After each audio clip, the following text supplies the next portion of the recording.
Today I'm sharing with you the 10 essential steps to successfully buy a real estate property. Why should you watch this video? Because if you take the time to watch this video, not only you'll save time, you'll save money, but you'll save some mistakes, costly mistakes. Since 2009, my team and I have been assisting buyers every year, hundreds of buyers. We guide them from A to Z throughout the whole process during weeks and months, and all the tips we've been giving them for years, we're giving them to you today in this video. The first step is the financial planning, because if you want to buy a property, you'll need the money, but not only the money for the down payment, you'll have to get a pre-approval from the bank.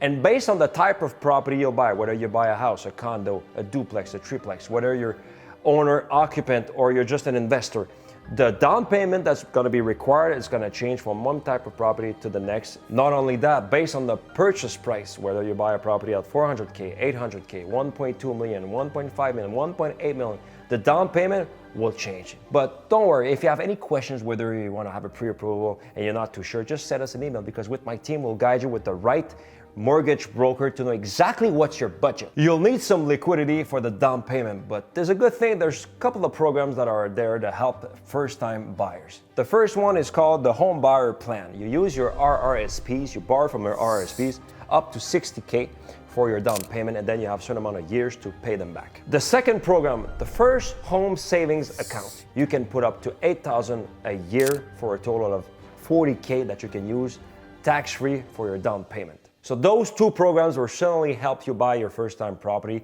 given the prices have gone up a lot in the last couple of years. A tip I give to all my buyers: if you're pre-approved for 600K, why not just buy a property at 550 max? Leave some room aside. Have some liquidity aside as well, because once you become a home, you'll notice pretty quickly the taxes, the insurance costs go up every single year. You got to leave some money aside, some budget aside, because all those expenses, insurance and taxes, will go up every single year. So don't be like stuck and like you're so tight on your budget that you cannot pay your taxes. Leave some room. In addition, make sure you have about 1.5 to 2% of the purchase cost aside in a specific account. Why? Because you'll need money for your inspection when you're gonna move, for the tax you'll have to pay at the welcome tax of the city. And when you move, you got to pay the movers, you got to pay for painting, to decorate your house, you got to pay for some new furniture, and that's going to cost a lot of money.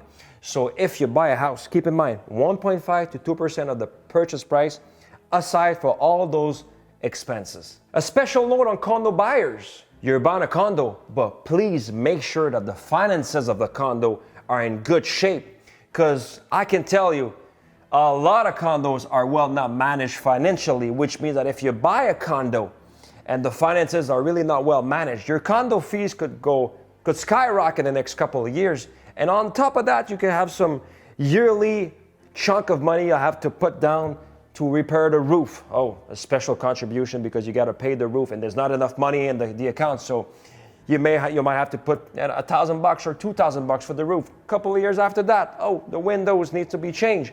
So when it's not well financed, you'll have to leave some room in the budget. You plan to buy a condo at 500K, why not aim at 400, maybe 425 max? And not only that, you got the 5% minimum to buy the condo, but make sure you got a couple of grand aside, maybe 5,000, 10,000 aside, in case, specifically if it's not well managed financially, in case you need to put some money down to repair the roof. You might have a good price, because sometimes condo buyers are like, oh, this is a really good deal. Yes, it's a good deal at 400, 425, but it should be priced at 450, 475 if the finances were in good shape, but they're not. So please be aware of the finances needed on your side in case you got to inject more fund in the syndicate. The second step is to choose the neighborhood, the area you want to buy, wisely. Instead of looking around in 10 different cities, pick the top 3. What are the top 3 cities that are good for you and your family, or you and your spouse? Look at how far is this potential home from here to go to work. How long would it take me to go to work every morning at night? Is it okay for me to travel an hour and 15 minutes every morning and every night? If not, well, pick another neighborhood. Make sure you do this exercise. Use Waze in the morning. Check the time it would take to commute. Look, if I live in this specific area, am I too far to see my families and my friends often? Is it like just too way further is it Is it too far for me on the weekends to go visit my friends and family? If it is, well, you'll soon realize what could happen. That happened to a lot of my clients. After 2-3 years, they're selling.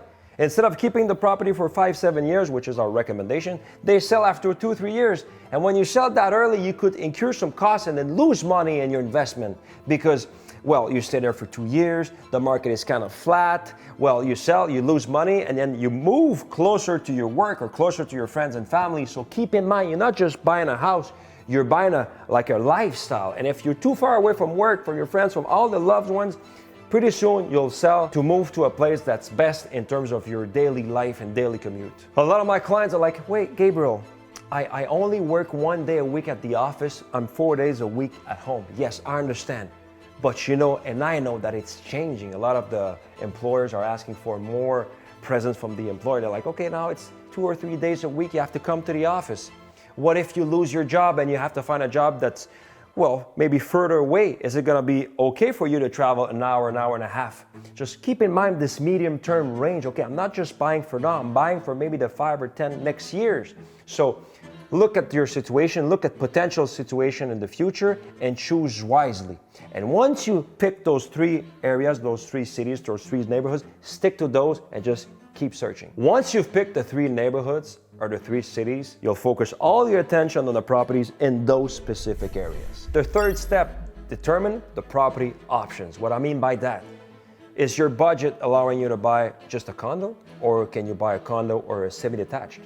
Is your budget allowing you to buy a semi-detached or maybe a small house? Oh, you got more money aside, you can have a better budget. Well, maybe you can buy a detached home that's 2-story level.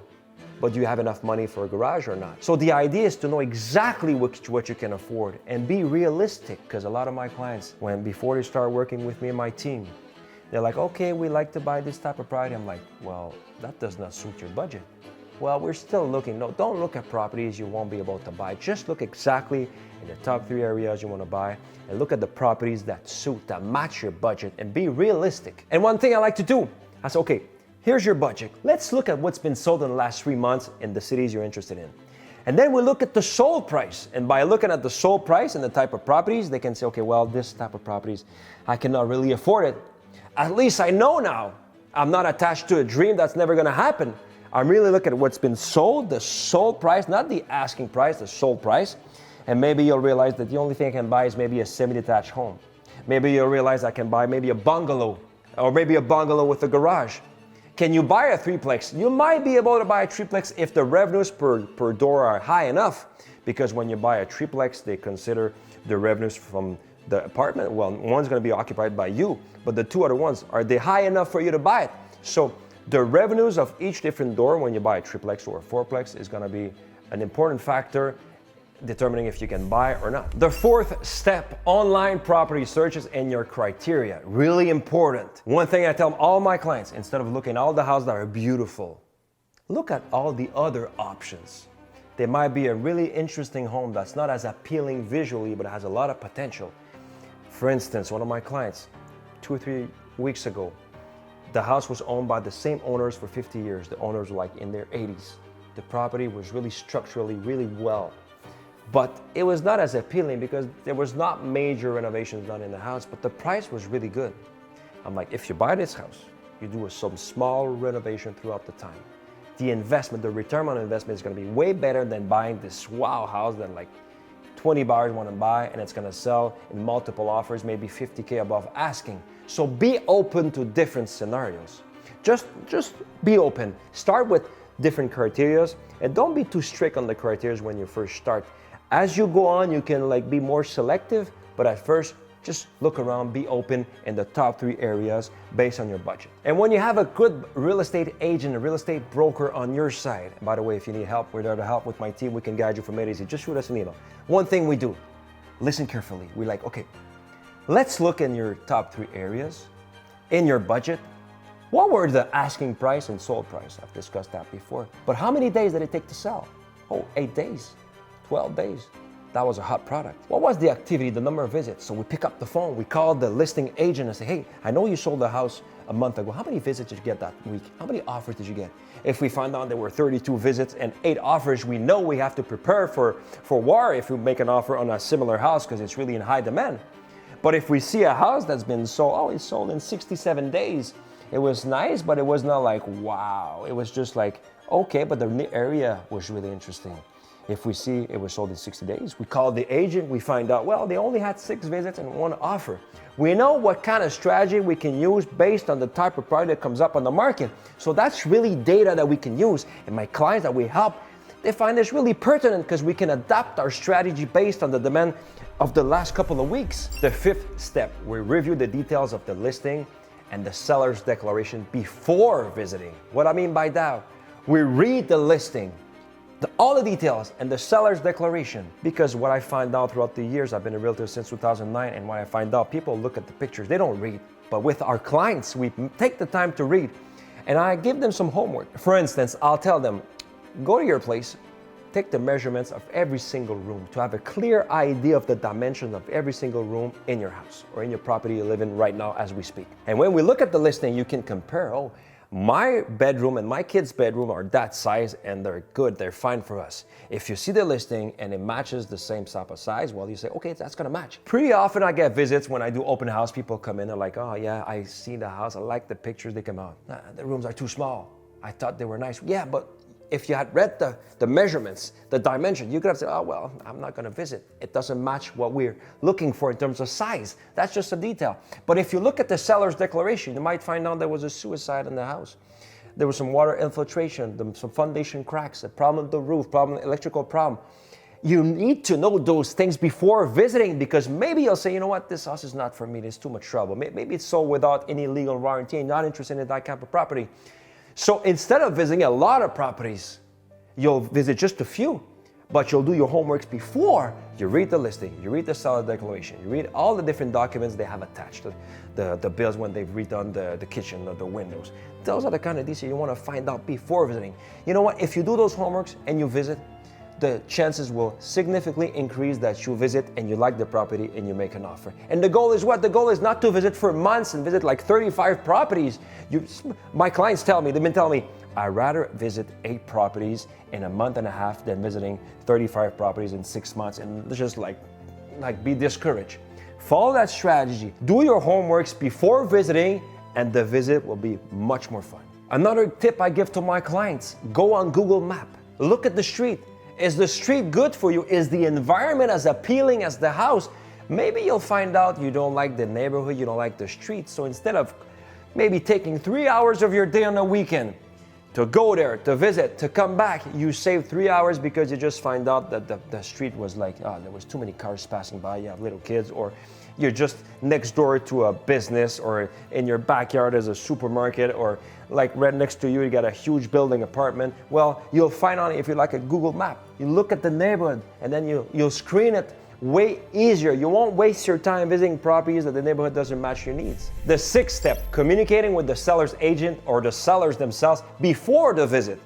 The goal here is just to establish that trust. You want to discuss what's your situation with the seller. For instance, I'm buying with my wife, we have 2 kids, we've been looking in the area, we know the area well, we're really interested, we're pre-approved, and the date you're looking for, in terms of the moving date, that matches what we're looking at as well. You transfer that trust to the sellers, because what if you visit and you like the property, and you've done that extra step? It's certainly gonna help you when you're trying to negotiate with them. So a lot of my clients, I do the job for them with my team. We call the listing agent and we ask them questions such as, why are they selling? What's the motivation between them selling? What's their future project? What's the ideal date for them in terms of moving? I know you've put like a month, but is there a specific date that would make them really happy? Have you had any offers? Yes, were there offers that like insulted them because they were too low? I want to know this before visiting. Was an offer accepted and then there was the inspection and the inspection didn't go through? I want to know why. I want to know the details of that inspection before visiting. Another thing I might ask, Was there an accepted offer? Yes. The inspection, how'd they go? It went well. Perfect. What happened with the financing? Well, the bank refused. I don't know why it happened, but they're really disappointed now. So I know if we make an offer, the really one thing that's going to be really important for them is to have the assurance that the financing is going to go through. So I ask a lot of details. I want to put myself in their shoes. Why are they selling? Have they been disappointed in the past? What's important to them? What's the best state? And then I schedule a visit. One thing I like to do is I call the listing agent before the visit and I tell them, here's my client's situation. When we visit, because we know the neighborhood really well, we've looked at the pictures, we looked at the details, it matches what they're looking for. There's a good chance they're gonna make an offer based on the visit. If so, I'm gonna call you right away and we'll find a way for me to present the offer real fast. Is that okay with you? Yes. I transfer that trust, that relationship. I'm trying to seduce them in a way. I'm trying to put them there. If they're candidate to buy the house, if there's multiple offers, I want him to tell his clients that my clients are the most serious he's seen in the past. The 7th step, the visit and the feedback after the visit. Be there on time. Be there 15, 20 minutes before the visit. Why not use the extra time to speak to the neighbors? If you see somebody walking with their dog, ask them, how you like the neighborhood? What are the pros and cons from your perspective? People will tell you everything you need to know. And you'll take the time maybe for a walk and see if you really like the environment, if you feel good, because if you're buying a property, it's not just the property, it's how you feel outside. Another thing we like to do with our clients, we do what we call it like a sort of a pre-inspection when you have time outside. Let's just look at the house, right? The condo building, the duplex. Look at if the roof is in good shape, right? If the exterior siding is in good shape, the balconies, the windows, the doors. Look at everything you can see from the outside. This will tell you a lot about how the owners take care of their property just by looking at the outside. And if this is something you'd like us to do, just send us an email with my team. We'll guide you from A to Z. We'll schedule a face-to-face meeting or a Zoom call, and we'll make sure we save you time, money, and a lot of the mistakes people tend to do. So just don't be shy. Shoot us an email. And then if you're lucky enough and you see the sellers, they walk outside because they want to leave you the house to visit. Introduce yourself. That's my name. That's my wife's name, my kid's name. We're from this area. We really like the area. Make sure that you start introducing yourself. Don't be shy. Say hi. And if you like something from the outside, tell them. You walk inside, remove your shoes, introduce yourself. And if they're inside in the living room, just again, tell them what you see that you like in the house. They're going to remember it because it's their baby. And I see a lot of the buyers, they walk in, they don't say hi, they're not polite, they leave their shoes. Take off your shoes. Come on. It's just a matter of respect. And if you have kids, make sure your kids don't touch everything. They don't jump on the bed. And if you're planning to go there with your parents, your uncles, your aunt, your grandmother, just tell them in advance, because I see a lot of big groups, 12 people come in. They don't let the sellers know. And that's kind of they're not used to having a group of 12 people. So if you go with your wife, your husband, your partner or your kids and your group of 4 or 5, that's okay. Don't just, I'll be there with my family. But if there's an extended family, tell them that the whole soccer team will be with you. The seller will like if you tell them compliments, nice things about their house. But what they like most is when you finish the visit. Don't let them hanging for 3 days without giving them the feedbacks. I've had thousands of visits in my career, and we always have to call the agents a couple of times to get the feedbacks. It takes 3 days. But what we like to do with our clients, we call them the same night or the next morning. We give a lot of details, because if you give them the details, the sellers, they're just waiting. Are they going to buy a property? Do they like my house? Is my pricing okay? Because they're nervous. It's not something that happens every year. So if you give detailed feedbacks, again, you're transferring that trust. You're transferring that, we're serious. We took the time to visit, but we're respectfully giving you a lot of details because you let us visit with our family, your house. So this is going to be really appreciated. Specifically if you're planning on making an offer maybe the same night or the next day, they're going to say, yeah, remember your feedback.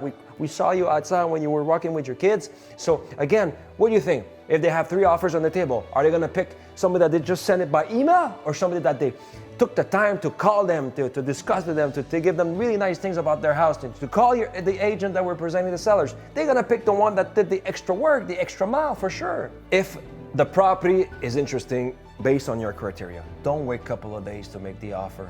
The market is too quick, specifically for appealing properties and properties in high demand. You finish the visit. It's not a question of putting pressure to buy. No. It's about being strategic and reactive to the speed of the market. Specifically, you're buying, let's say, in February, March, and April when the market is really quick, or let's say September, early October when the market is high demand. So you want to be reactive. You visit, you like the property, Make sure you let them know that an offer is coming fairly soon. What I like to do, I finish the visit, my clients are like, we really like it, we like it, we want to buy it. Perfect. Take my phone, I call the agent, hey, I'm gonna go write an offer right now. As soon as it's written, it's signed, I'm letting you know, and if we can, I'd like to present the offer tomorrow. If I do that, I might present the offer by myself with no other offers. I might have maybe another or 3 offers on the table with ours. But if I had to wait 3-4 days, it could have maybe go up to 6-7 offers. You never know, because people like to take time to, I'm gonna reflect on it, think about it, sleep on it, talk to my mom, to my granddad, to the whole family. But when you're doing this, specifically in a high demand market in February, March and April, the next thing you'll know, it's sold.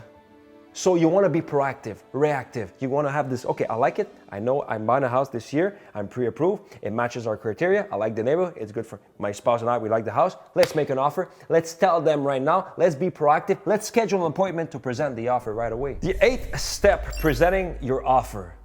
Please present your offer in person or at least in Zoom. I get thousands of offers every single year. And I'd say 90-95% of people just send an email. They don't even take the phone to call me and present. They just send an email, and I have to present to my sellers. So for my sellers, it's just like transactional. There's no human being. So what we do, we represent our buyer. We take the time to add this human touch. And that's why we have really good results for our clients, because it's not just about the numbers. It's the numbers, but it's the humans that are buying the property from the sellers. So it's this, we're the connector. So we present in person. And not only that, we share with the sellers, what's our team? Well, here's our inspector. He's a professional inspector. He's not gonna do a drama. He's informative.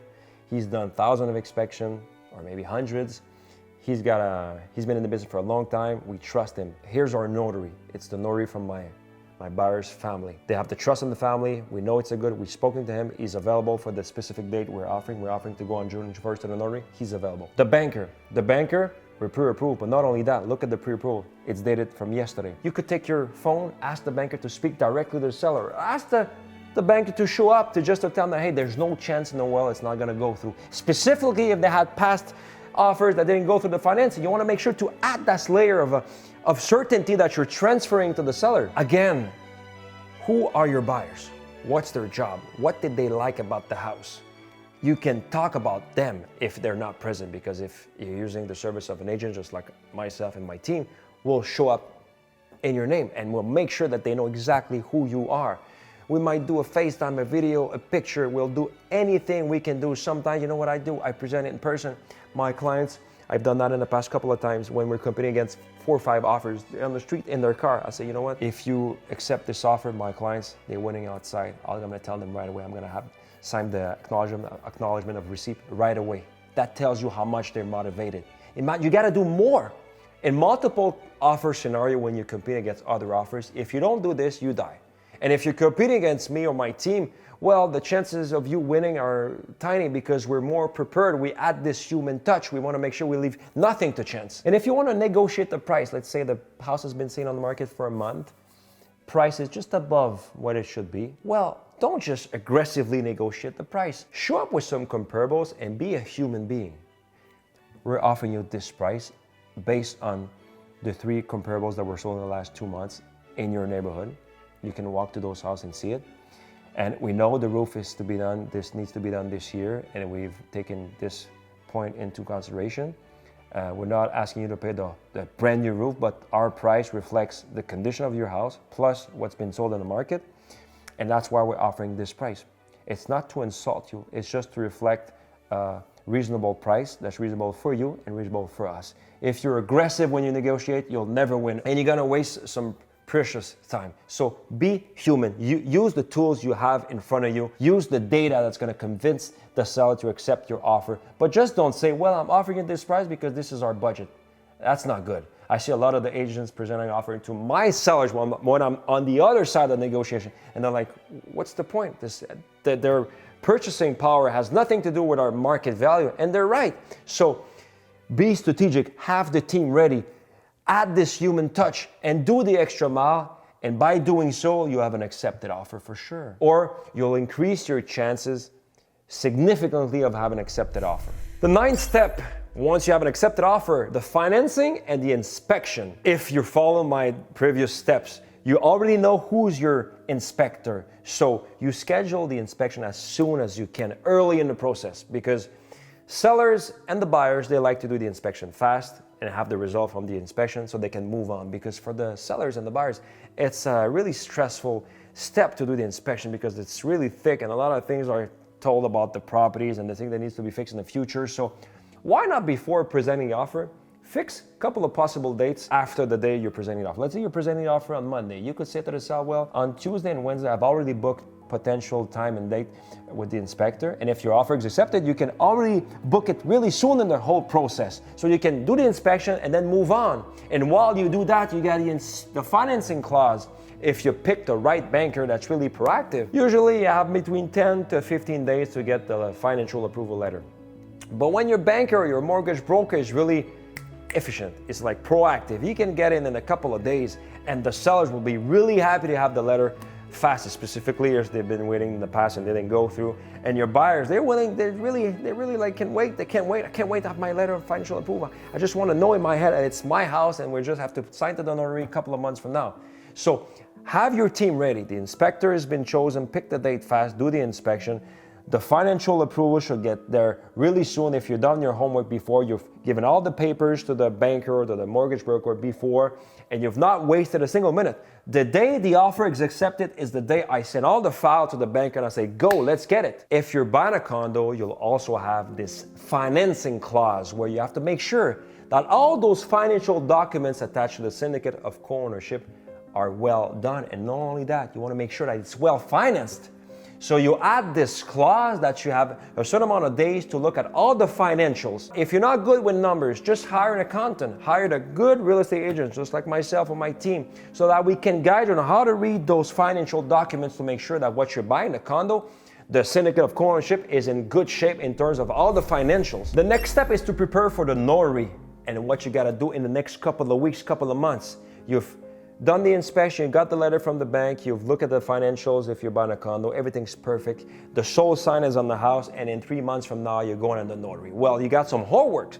You got to make sure that your address, because you got to move from one place to the next, so you got to make sure that Canada Post transfer your mail to the future address, so make sure you do that. Make sure that your hydro is at the right address because you're moving from that address to that address, and on a specific date, you got to make sure that it's going to be you, the person responsible to pay the hydro at this specific address, which is your next future address that you're buying. Not only that, maybe you have an alarm system or you have some equipment that's rented at your future home. You want to make sure that you call all those companies, the alarm system companies, say, hey, I'm taking over on June 15. Yes, on June 15, I'm going to be meeting the union. I want to take over that contract.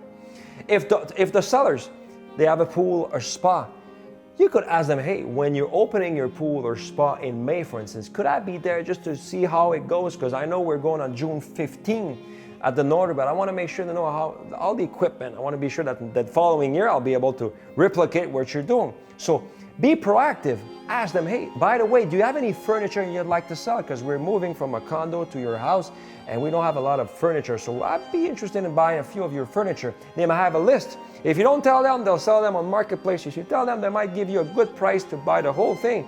So always look like playing chess, always a couple of moves in advance. And make sure you do all your homework in terms of life insurance, mortgage insurance. If you're buying with a partner, if one of you passes away, you have to make sure that the mortgage would be paid. So instead of just checking that you're taking the insurance when you go for your mortgage, go see a professional, a specialist for insurance, whether it's like life insurance or mortgage insurance. You have enough time, couple of weeks to, shop around. Same thing for your house insurance, the property you're buying. Take time to shop around. And as for the moving date, important thing, before booking the specific date for the movers, you're supposed to go to the notary on June 15th and moving date is July 1st. Ask the sellers, hey, is there a chance we could have the house sooner? Maybe, June 20th, June 15th. They might say, yes, in fact, we're moving out of the house on June 22nd, so you could move in on June 23rd. And why is this pertinent for you to know? Because as you know, you might not know, but in Quebec on July 1st, it's crazy. A lot of people are moving. The movers are really expensive on that specific date. So if you could move maybe on June 23rd, June 22nd, June 23rd, June 24th, well, it'd be more pleasant for you, this transition. So make sure you discuss with them to make sure that you You don't arrive at the last, oh, had I known, I would have booked a week earlier. Well, now you know, I'm telling you. If you have a project or buying or selling a property, don't be shy. Shoot us an email, call us, because with my team, we're there to help you. We've been helping people since 2009. We'll schedule a Zoom call or a face-to-face meeting so that we can guide you from A to Z so that your transition is as smooth as possible. And if you like those kinds of videos, stick around because I got more coming up that I'm pretty sure you'll find as interesting as this one. In the meantime, take good care of yourself and I'll see you in the next video.